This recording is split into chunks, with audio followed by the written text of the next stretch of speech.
Do not take a Medrol dose pack for a seasonal illness like cough or cold or flu. It doesn't work. I'm telling you, it doesn't work. Doctors hand this stuff out like candy, and the benefit does not outweigh the risk. So if you have cough, cold, COVID, flu, whatever, and you're wondering, should I take my Medrol dose pack? I'm saying maybe you shouldn't take it. So let me tell you the exact conditions for which, up to date, the most well-respected medical reference today says that we do not treat, we do not recommend, written by the biggest experts in their fields for Medrol. This is what they say. These are the conditions that there's no evidence that it's going to help. Influenza, not going to help.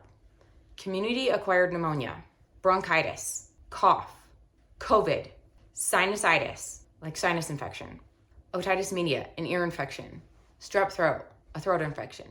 For none of these reasons is there any proof that the benefits outweigh the risks. So what are the risks of a Medrol dose pack? The risks of a Medrol dose pack are many. I've had many people call me and say, Dr. Megan, I took this and it has ruined my life. I have panic attacks, anxiety, I can't sleep at night, I can't be around my kids, I can't go to work, I'm having hunger cravings that are ridiculous. I am just suffering so much. There's at least 150 possible side effects of this drug.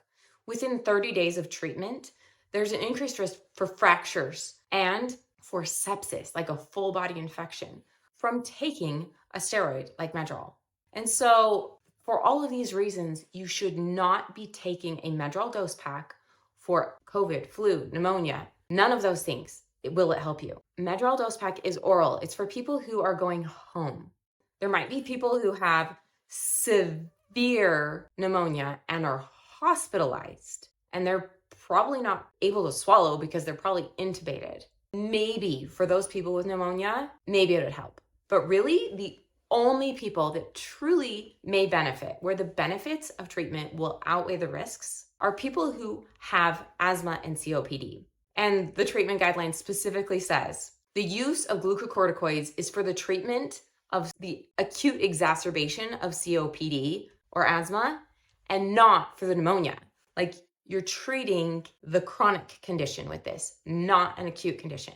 There are no acute respiratory illnesses for which this is beneficial, period. Please find one. Please prove me wrong, but I have searched high and low. I cannot think of any cough, cold thing that people pass along as an infectious illness seasonally for which the benefits outweigh the risks. There aren't any. So unless your doctor gave you good evidence that what he prescribed your medication for was the benefit outweighed the risk, then I don't recommend taking it. And definitely talk to your doctor about this. Please have a debate with them. But from my perspective, having heard from thousands of people who suffer so many side effects, the benefits do not outweigh the risks. And so that's what the IDSA guidelines say, the Infectious Disease Society of America. They don't recommend it. And when we're talking about influenza, a meta-analysis of observational studies, glucocorticoid use was associated with an increased mortality risk.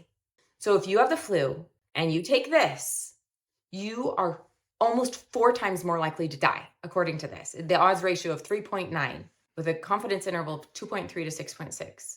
They conclude by saying, given the possibility of harm, glucocorticoids should not be used as adjunctive therapy for the treatment of patients with influenza in the absence of a separate indication for their use, and that's COPD or asthma. That's it.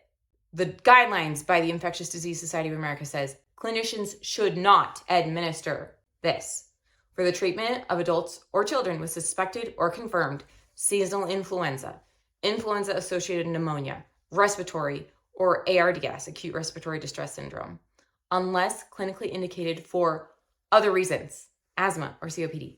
That's it.